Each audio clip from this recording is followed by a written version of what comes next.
Number 32. Back to the new series for my next least favourite new series, and I will admit for the longest time, Series 9 used to be my least favourite new series. For the longest time, Series 9 was my least favourite of the modern series. But after rewatching each series for my reviews, it's gone up a little bit. As you saw, Series 7 is now my least favourite new series. But where does that leave Series 9 now?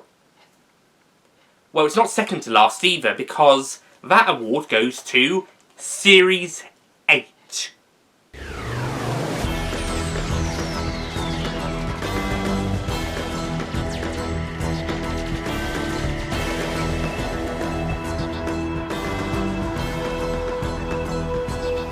Series 8, aka Season 34 from 2014, and is the first season to star Peter Capaldi's 12th Doctor. Now again, this is probably just based on okay stories, pretty good in places, but there's only a few standout amazing ones. Deep Breath is a decent start for the 12th Doctor, but it's easily the weakest of the new series' post-regeneration stories. Although the new series' post-regeneration stories much better than the 1980s serials did.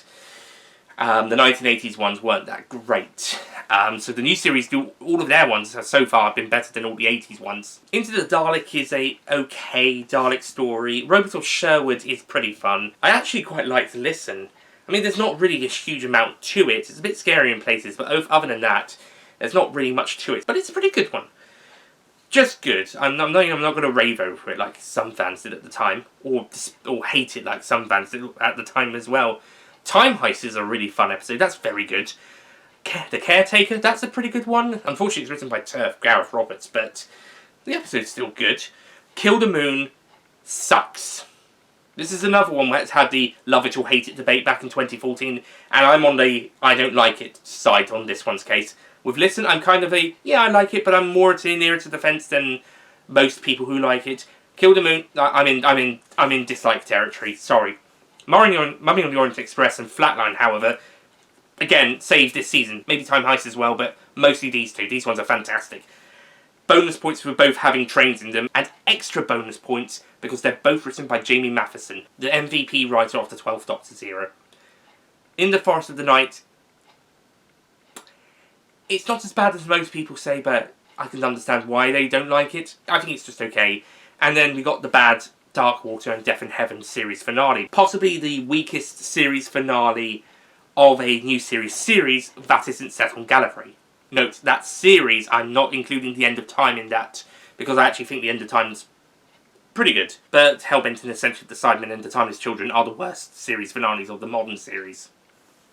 Then, it's this one. The problem Series 8 is trying to have the darker, mysterious, rebel Doctor, with the 12th Doctor, but not all of the stories do him as justice. Some of them even feel like leftover Matt Smith ones, like the Robert of Sherwood certainly feels like more akin to the 11th Doctor.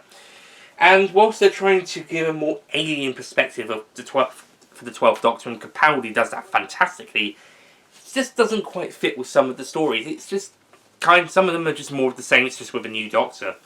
Besides the Doctor's personality, it's probably not too dissimilar to what the 11th Doctor would have done. Kill the Moon is one of the few exceptions, but yeah.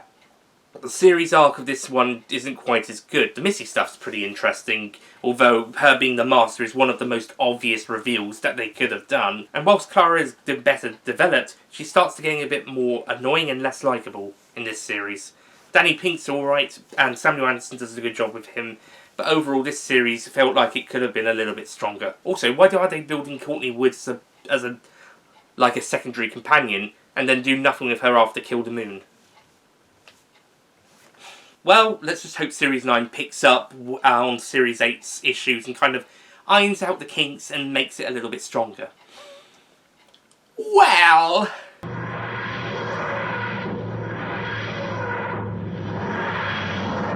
Number 31. Now we get to Series 9, Season 35. Peter Capaldi's second series, airing in 2015, or 2014 to 15, if I include Last Christmas.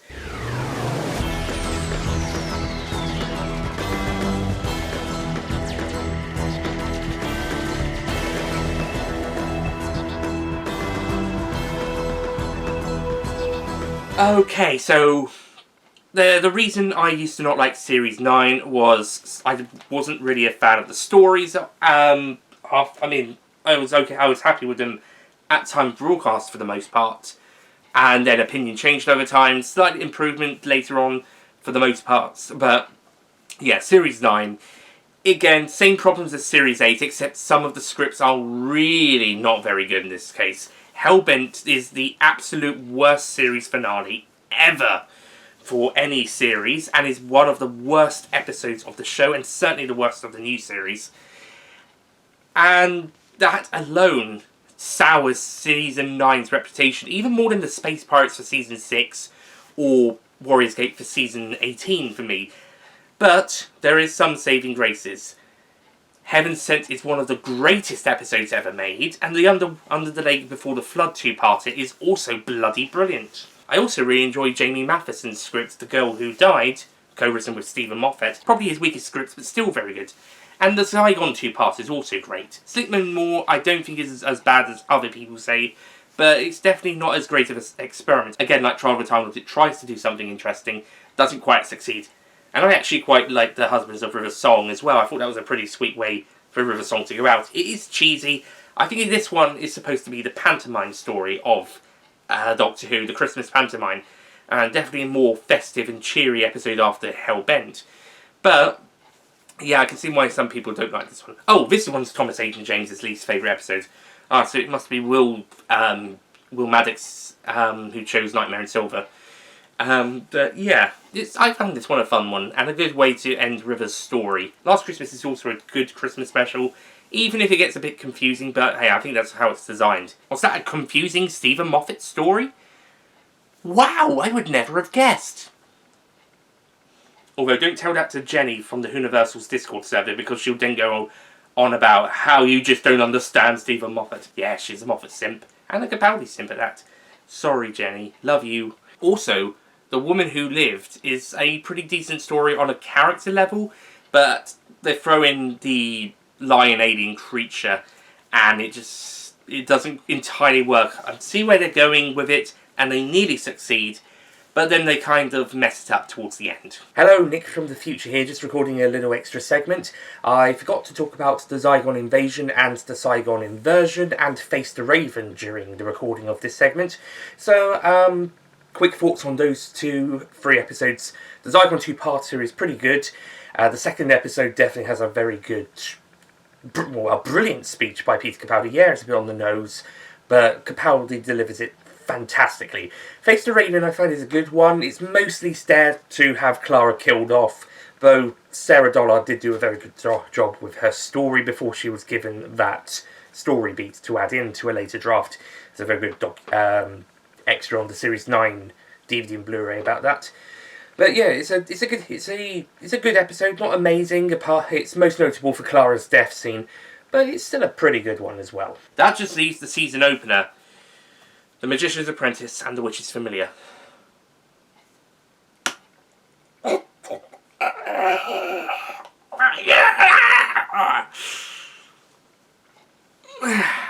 If I was pissed about what Douglas Adams did to the Daleks in Destiny, I don't even want to mention what Moffat did for this one.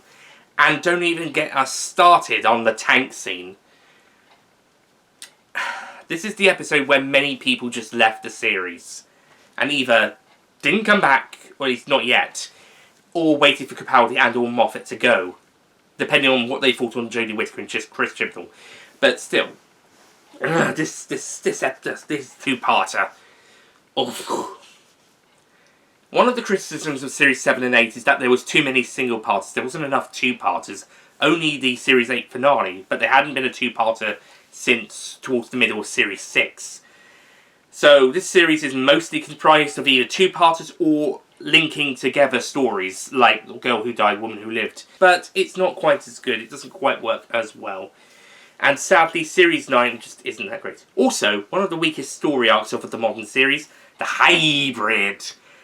Davros just brings it up out of nowhere, and then it just becomes a thing throughout the series, and the reveal of the Hybrid, just disappointing.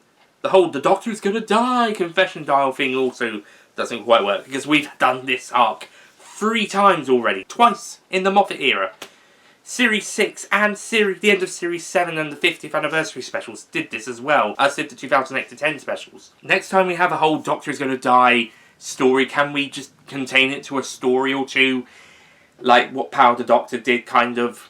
Okay, that wasn't a Doctor is going to die, but, you know, it's close enough. Overall, Series 9 could have been better. I put it above Series 8 because some of the stories are slightly stronger, and some of them are pretty good on a rewatch, but the series arc is probably weaker, and yeah, there's still quite a lot of problems. Also, Clara doesn't need to be in this series, it's just because Jenna Coleman decided to stay. Then again, I'm not sure if I would have enjoyed seeing Shona from Last Christmas.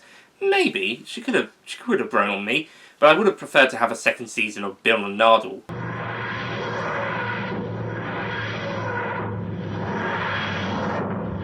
Number 30. Finally, we're into the top 30. We're out of the bottom 9. Okay, back to classic season. Now, you know, I've dogged on the 1980s quite a lot so far. I think I've covered a lot of the 1980s seasons in the bottom 9, and I think it's only fair that we now go to another decade. We did do the 70s with our number 39 spot, but I think it's time to go back to the 70s for number 30. But what amazing, brilliant season from the 1970s could I possibly choose to say that it's the second weakest of the decade after season 17? What could possibly be the second weakest 70s? They're all so great. Not all of them. I mean, there's some really good Jon Pertwee and lots of Tom Baker ones that are really good. But there's some not so great ones. Season 9 and 15 aren't very popular with the fans, but the one I've chosen for this spot is Season 11.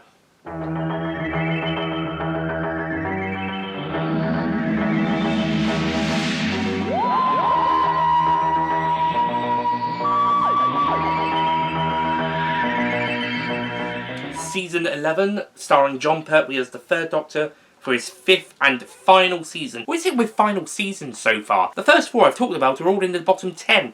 Third Doctors, the 4th Doctors, the 6th Doctors, technically, and the 11th Doctors. Oh well, I'm glad to say that the next final season for a Doctor will not be until we get to the middle 13, so there won't be any in the bottom 13. Okay, so season 11 is just the weakest season for Jon Pertwee's era. The Time War is a very good start for the era, but then Invasion of the Dinosaurs isn't great. Death of the Daleks is fun and has some imaginative stuff, but it's probably the weakest Dalek story of the Third Doctor's era, and probably the weakest one of the show by that point in its broadcasts. And by the time the next Dalek story airs, because that's Genesis. Monster of Peladon is bad, very, very bad. It's probably my least favourite Jon Pertwee story after Colin in Space for Season 8. And Planet of the Spiders is a good wrap-up to end off his era, but it's not as good as the previous 2, or the 5th Doctor's one. Overall, Season 11 is just kind of good. Like Season 18, it is kind of feeling like a bit of a transition period from the Third Doctor elements going into the 4th Doctor's era, with the introduction of new companion Sarah Jane Smith and a new title sequence, and updated theme tune. But it's still got the same production crew from the last 4 seasons, and still a couple of the same writers like Robert Holmes, Malcolm Hulke, Terry Nation, who came back the previous year to do the Daleks again, Brian Hales, who came back 2 years prior to do the Ice Warriors again, and Robert Solman and Barry Letts writing the finale, just like they'd done the previous 3 years. It is still consistent with the rest of the Third Doctor's era, and the Third Doctor's era is pretty damn consistent, considering the same crew that have been working on the whole season, the whole tenure. But Season 11 just kind of drops the ball a little bit compared to the other 4 seasons of the Third Doctor's era and the following 3 seasons that were part of the Tom Baker, Philip Hinchcliffe golden era of the classic series. It's kind of sandwiched between the height of John Pertwee's tenure and the height of Tom Baker's tenure, and it just feels like a kind of a meh kind of way to end the series, but it's still got some good episodes in there. Just don't watch The Monster of Peladon. You can try watching The Invasion of the Dinosaurs, but until those updated CGI effects come along, you might not get as much enjoyment out of it.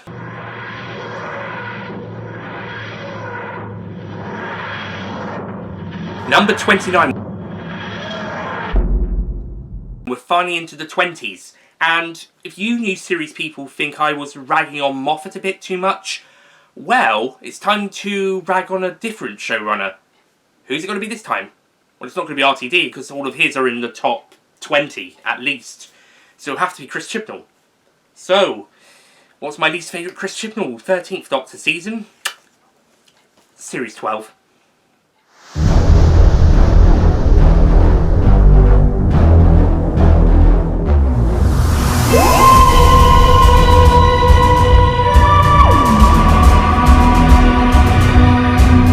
Now that we've entered the part of the list between 20 and 29, I think it's a good time to start talking about the 13th Doctor. I'm sure many of you detractors would have loved to have seen all 3 at the bottom, and if you're not a season 24 fan either, 3 of the bottom 4.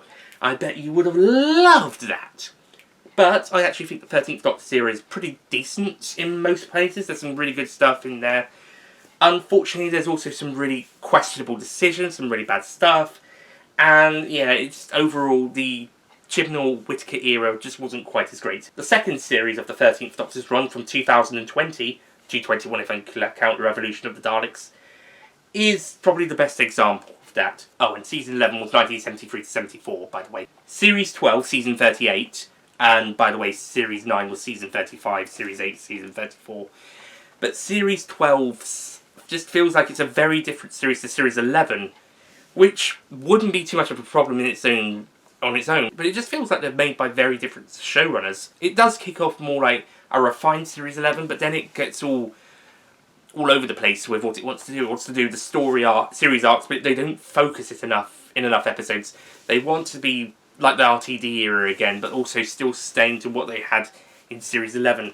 Companions don't really get much to do in most places. Yaz gets a bit more personality, but Grian and Graham's arcs seem to have finished by now. They're just sticking around for the ride.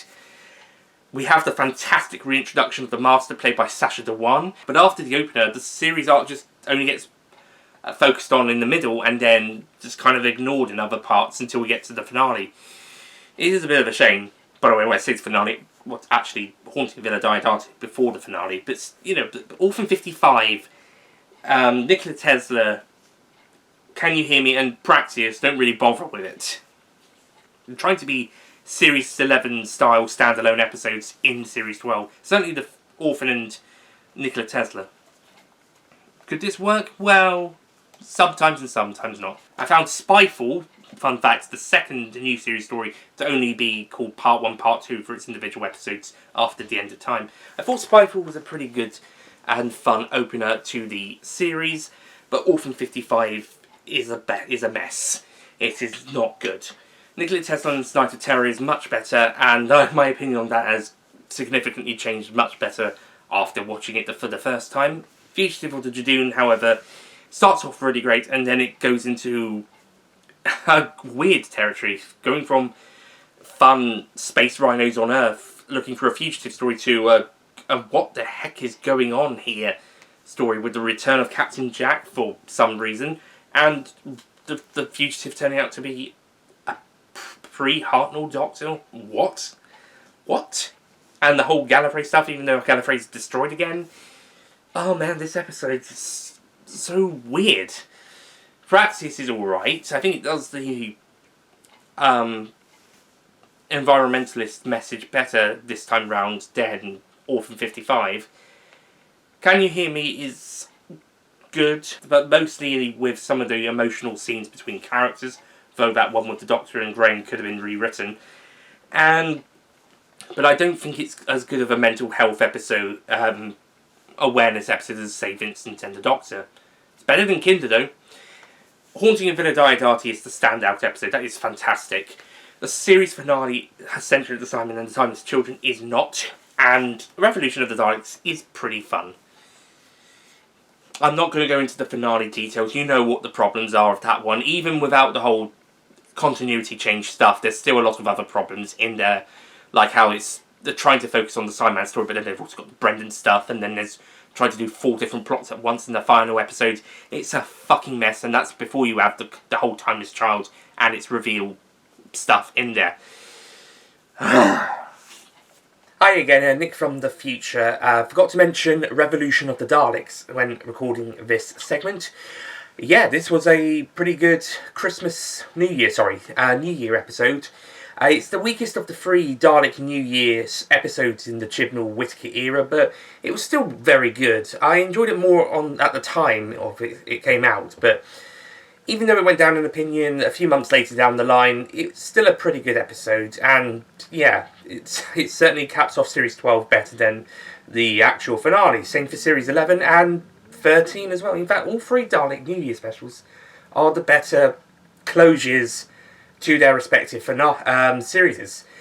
Powder Doctor as well for Series 13, if we're going to include the specials added on top of that, of Series 13, all 3 specials on top. So yeah. But yeah, Revolution of Daleks, this was a good one. So overall, Series 12 is a bit of a mess. There's some good stories in there, a decent arc on paper to begin with, but it doesn't follow through with it all, and it just leaves the seeds hanging for a story arc that's never going to get resolved.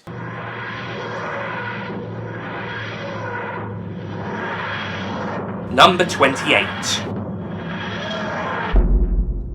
And we're back to the Tom Baker era.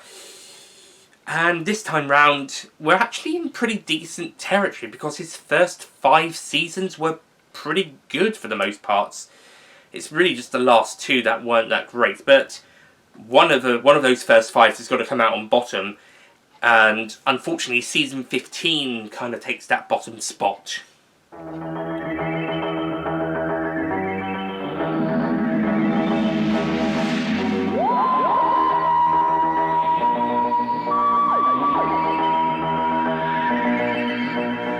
Season 15, Tom Baker's 4th season, and the first one under producer Graham Williams, and mid-series script editor Robert Holmes resigns and is replaced by Anthony Reed. And this is where it changes from the golden years of Tom Baker, Philip Hinchcliffe, and Robert Holmes as Doctor, producer and script editor, to the less good Graham Williams produced and Anthony Reed, later Douglas Adams, script edited eras, with Tom Baker still as the lead. The season starts out really good with Horror of Fang Rock, which is a really great story. And I think The Invisible Enemy is really good as well. It's a bit underrated by the fans. It's not that well liked, but I think it's a pretty good story. Image of the Fendal, I've watched twice at least. And first time I watched it, I really liked it. Second time, I did not. I was a bit frustrated and annoyed, but thought it was okay. Well, not okay, but mediocre. So I'll probably, if I see it again, I'll probably put it somewhere in the middle and say it's good. Just good.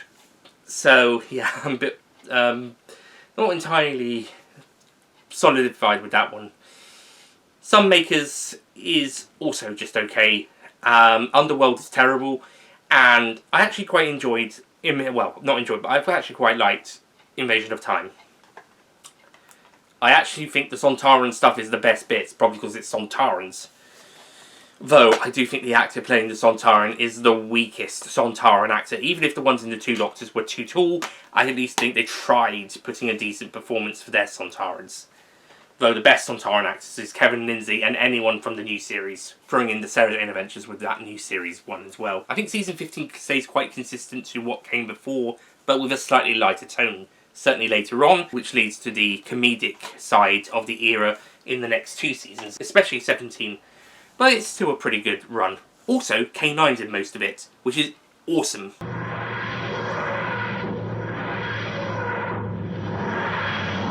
Number 27. And I am going to be fairly honest. There is no Doctor who has all of their seasons in this bottom 13, apart from Colin Baker. Oh, Colin, I'm so sorry. I really didn't want to have every series of a particular Doctor in the bottom 13, but sadly, things ended up going this way, and my 27th spot is season 22.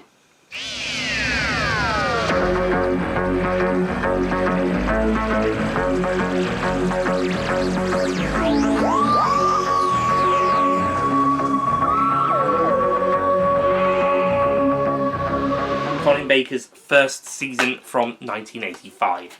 And 1977 to 78 for season 15, by the way.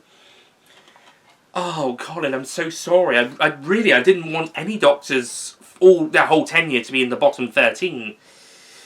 I'll have to balance this out by having a full Doctor's tenure in like the top 13 or something. Maybe Christopher Eccleston or someone, maybe. We'll see how it goes. Or someone's in the middle 13. We haven't had the 60s Doctors yet, or RTD era 1, so yeah. But oh, Colin, I'm so sorry. I actually quite like season 22. I think it's underrated. Attack of the Cybermen is actually really good, in my opinion. Vengeance from Varos is brilliant, although Attack is my favourite. But Vengeance is probably objectively the best. Mark of the Rani is surprisingly actually really good. The Two Doctors is one that used to get quite a bit of love, but now not so much. It's now very unpopular, but I still quite liked it. I actually think I had the opposite effect. I went from not really liking it to actually I think it's one of the stronger ones. And Revelation of the Daleks is actually pretty good as well. Time Lash is the only one I'd actually say is bad, or at least very mediocre. But other than Time Lash, I think this one's actually a decent series. And so what's the problem? Again, like I mentioned with Delta and the Bannermen, they're trying to be too dark or too campy at the same time. Apart from Mark of the Rani, that doesn't try to be dark at all. Well, no more so than some other stories from the classic series or new series. I think Time Lash basically gives up on that as well and just goes out all in camp fest. But the other 4 stories try to be very dark and at the same time a bit too silly. Revelation of the Daleks is DJ, is basically the pathicity of that. The pathicity?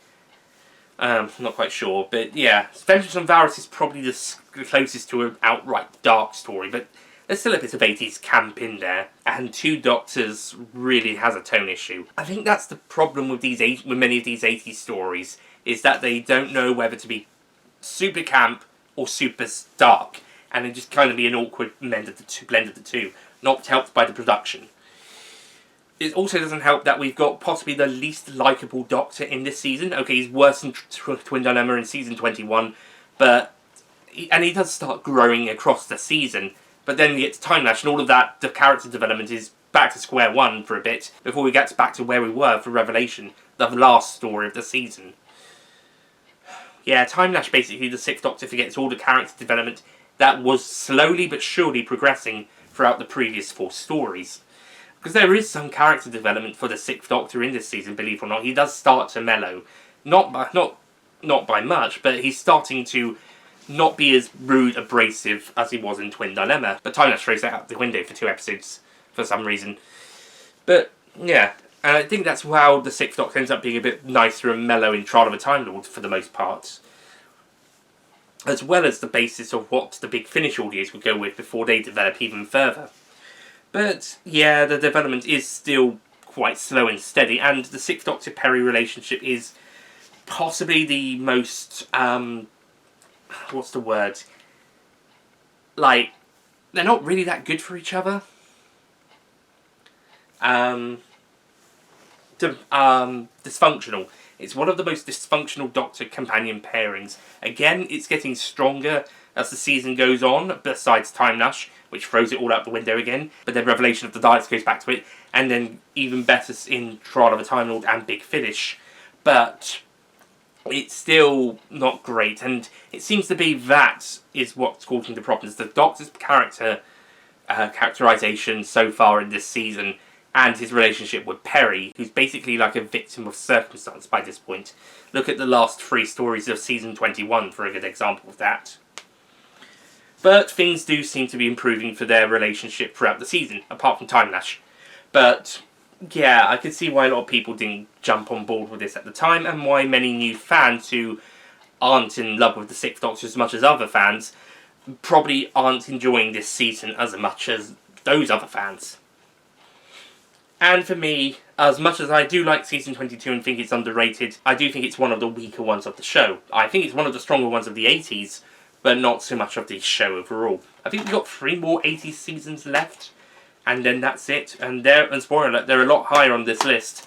But, yeah, 22 is basically the epiphany of the good and the bad of the 1980s, as well as the Sixth Doctor's era as a whole.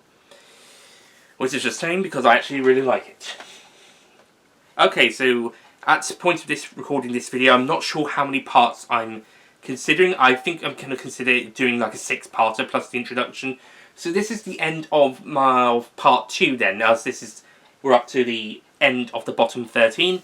And so next up will be the middle 13, 26 through 14, which should hopefully cover the next 2 parts of the video before parts 5 and 6 cover the top 13. Oh, and the introduction will be part 0, by the way. So, anyway, thank you so much for watching parts 0, 1 and 2 of this ranking. I'll see you guys next time for parts 3 and 4, which will be the middle 13, numbers 26 to 14. I'll see you guys next time. Goodbye.